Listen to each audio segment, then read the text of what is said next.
हमारे सभी माताएं बहनें नौजवान साथियों। अब अगली कड़ी में उमाशंकर बिंद प्रभारी दिल्ली माल्यार्पण करेंगे। अब अनिल अग्रहरी महामंत्री दिल्ली प्रदेश उधर ताकते रहिए। अब अगली कड़ी बलवंत झा महासचिव दिल्ली के हैं, मैं उसे चाहूंगा कि मानव साहब को माल्यार्पण करें।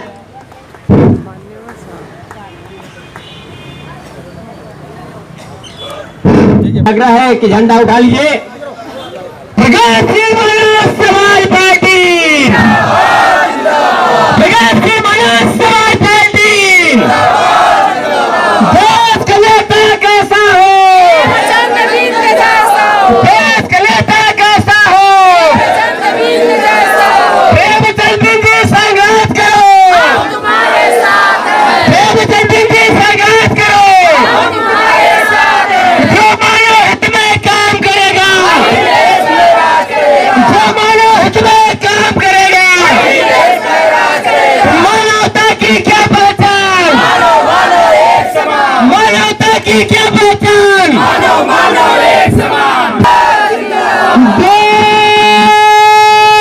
देश का नेता कैसा हो। प्रगतिशील मानव समाज पार्टी के, इस पार्टी की क्या विचारधारा है? जी प्रेमचंद जी, आपकी पार्टी की जो मुख्य विचारधारा है, विचारधारा क्या है पार्टी की विचारधारा? प्रगतिशील और आगे कर दो इसको।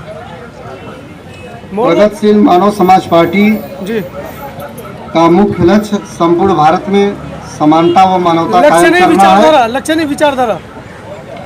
प्रगतिशील मानव समाज पार्टी की विचारधारा मानवतावादी व जनवादी है। हम चाहते हैं कि इस देश में जितने भी लोग रहते हैं, चाहे वह किसी भी जाति धर्म समाज वर्ग के हों, पुरुष हों चाहे महिला हों, सभी लोगों को जीवन के प्रत्येक क्षेत्र में आगे बढ़ने का समान अवसर मिले। शिक्षा का क्षेत्र हो, रोजगार का क्षेत्र हो, राजनीति का क्षेत्र हो, प्रशासन का क्षेत्र हो, शासन का क्षेत्र हो, हर क्षेत्र में हर समाज के लोगों को उनकी आबादी के अनुपात में हिस्सेदारी मिलनी चाहिए। क्योंकि आज देश में गरीब गरीब होता जा रहा है, अमीर अमीर होता जा रहा है। सत्ता और पूंजी का विकेंद्रीकरण मुट्ठी भर लोगों तक सीमित हो गया है। प्रगतिशील मानव समाज पार्टी की विचारधारा यह है कि सत्ता और पूंजी का विकेंद्रीकरण आम आदमी तक, यानी देश के प्रत्येक नागरिकों तक होना चाहिए। और जो भी देश में उत्पादन का साधन है, रेत खेत हो, गिट्टी मिट्टी बालू पत्थर जंगल पहाड़ कल कारखाना फैक्ट्री रोजगार, हर क्षेत्र में हर वर्ग के लोगों का आनुपातिक प्रतिनिधित्व होना चाहिए। और इसके साथ ही साथ हम चाहते हैं कि देश में समान शिक्षा व्यवस्था हो, गरीबों को भी शिक्षा मिलनी चाहिए। आप 17 जातियों को अनुसूचित जाति में डलवा कर या उस श्रेणी में लाकर उनको आरक्षण का लाभ दिलाना चाहते हैं। बाबा साहब आरक्षण की व्यवस्था करके थे, आपके लिए पूजनीय है वो। एक तरफ आप उन लोगों को भी मान रहे हैं जो कह रहे हैं ये तेली तमोली ये बिंद ये जाके क्या करेंगे उसके अंदर, संसद के अंदर। आप उनकी विचारधारा को भी मान रहे हैं। एक तरफ गांधी जी जो गोलमेज सम्मेलन में बोलते हैं कि अगर अछूतों को आपके अधिकार मिलते हैं तो मैं बिल्कुल ऐसी आज़ादी नहीं चाहता हूं। तो आप दो नाव पर कैसे सवार हैं? मुझे पहले ये आप सिद्ध कीजिए। देखिए, आपकी विचारधारा अलग अलग लोग कैसे हैं? देखिए, भारत देश में हर जाति धर्म वर्ग विचार के लोग रहते हैं। और जो भारत का संविधान भी बना है वह समय देश काल की परिस्थिति के हिसाब से संविधान बनाया गया है, जिससे इस देश में रहने वाले सभी लोगों का भला हो। आज भारत में तमाम लोग धर्मों को मानने वाले हैं, तमाम जातियों के लोग हैं, फिर भी बीच में एक रास्ता निकाला जाता है, जैसे कॉमन मिनिमम प्रोग्राम बना करके भी काम किया जा सकता है, आपस में सामंजस्य बनाया जा सकता है, तालमेल बनाया जा सकता है। तमाम लोग ऐसे रहे हैं। मेरा कहना सिर्फ इतना है, जो लोग अछूतों को अधिकार देने के बिल्कुल पक्ष में नहीं थे, विरोधी थे, वो लोग आपके आराध्य कैसे हो सकते हैं? उन लोगों को आप कैसे मान सकते हैं? देखिए, जिन लोगों को आप देख रहे हैं बैनर पर, उसमें जैसे महात्मा गांधी जी का आपने जिक्र किया जी। तो ठीक है, एक मुद्दे पर उनसे हम लोगों की राय नहीं मिल रही थी, लेकिन उन्होंने भी देश में कुछ काफी अच्छे काम किए हैं। जैसे उन्होंने सत्य अहिंसा पर जोर दिया, राष्ट्रीय एकता पर अछूतों जोर के लिए दिया। क्या करा? आंदोलन जो 17 जातियां जिनको आप सामान्य वर्ग में जुड़वाना चाहते हैं, उनके लिए क्या किया? उनके लिए गांधी जी ने नहीं किया, लेकिन और लोगों ने तो किया है। पटेल साहब ने क्या करा?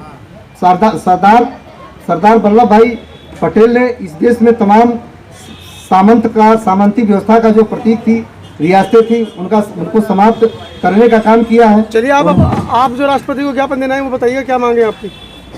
राष्ट्रपति का जो ज्ञापन देंगे उसमें जो मांगे आपकी मांगे 7 सूत्री मांगे हैं जी। पहली मांग हमारी है केवट बिंद निषाद कश्यप प्रजापति कुमार राजभर मल्लाह मछुआ आदि जातियों को अनुसूचित जाति में शामिल किया जाए और अनुसूचित जाति का कोटा पूरे देश के पैमाने पर 21% से बढ़ाकर 35% किया जाए। क्योंकि एक बहुत बड़ी जो सामाजिक विसंगति है कि इनकी जो उपजातियां हैं, कहीं एससी में है, कहीं ओबीसी में है, कहीं एनटी में है, कहीं एसटी में है, तो इनमें एकरूपता हो, पूरे देश के पैमाने पर इनको एससी में शामिल किया जाए। दूसरा, युवाओं और महिलाओं को रोजगार दिया जाए। तीसरा, समस्त जो मेहनत कश मजदूर है, चाहे संगठित क्षेत्र के मजदूर हो चाहे असंगठित क्षेत्र के, 600 रुपया प्रति दिहाड़ी की दर से उनको मजदूरी दिया जाए। इसके साथ ही साथ भारत में समान शिक्षा व्यवस्था कायम किया जाए, त्वरित शिक्षा प्रणाली, शिक्षा का बाजारीकरण समाप्त किया जाए, बढ़ रही बेरोजगारी, महंगाई, भ्रष्टाचार, अन्याय, अत्याचार, उत्पीड़न को समाप्त किया जाए। आप शिक्षा के राष्ट्रीयकरण की बात करते हैं, कैसे संभव हो पाएगा जबकि जो हमारी सरकारें हैं लगातार 70 वर्षों से 72 वर्षों से गरीब को शिक्षा अभी तक भी फ्री मुहैया नहीं करा पाई है? कैसे संभव हो पाएगा? सरकार की जिस दिन सही तरीके से दृढ़ इच्छा हो जाएगी, संकल्प शक्ति हो जाएगी, तो यह काम असंभव नहीं है, यह संभव है। सरकार के पास इतना बजट है कि जब वो कई हजार करोड़ रुपए कुंभ में खर्च कर सकती है, मूर्ति में खर्च कर सकती है, तमाम जगह खर्च कर सकती है, तो शिक्षा का भी जिस दिन सरकार बजट बढ़ा देगी, ये संभव है। आप कैसे दबाव डालने में सफल होंगे, मैं पूछ रहा हूँ। सरकार की तो मनसा ही नहीं है, सरकार को छोड़ दो। हमारे आपके समाज के लिए सरकार के पास कोई एजेंडा नहीं है।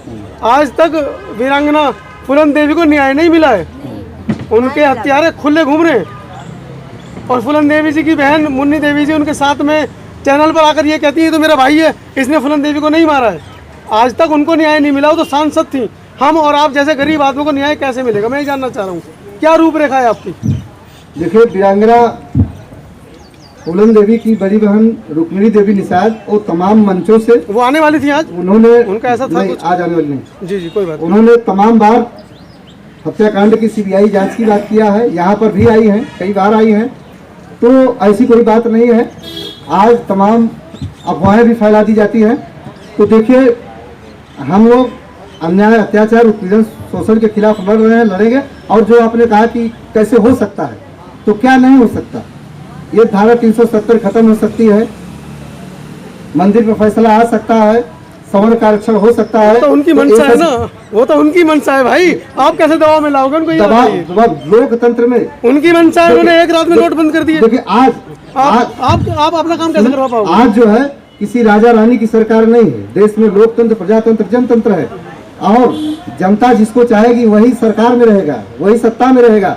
तो कोई तानाशाह सोचे कि ये चीज नहीं होने देंगे। जिस दिन जनता जाग जाएगी तो निश्चित रूप से जनता लड़ करके अपना हक ले लेगी, और ऐसे तमाम सत्ता में पहुंचने वाले लोगों को हटा करके ऐसे लोगों को पहुंचा देगी जो कि पहुंचते ही यह काम कर देंगे। तो लोकसभा चुनाव नजदीक है, आप कुछ सरकार को कुछ चेताना चाह रहे हैं? विधानसभा चुनाव में भाई सरकार आपका काम नहीं करी तो विधानसभा में उनको चेताएंगे ना?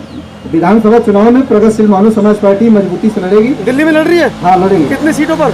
50 सीटों पर। चलिए, तो हम दिल्ली की टीम से बात कर लेंगे। धन्यवाद।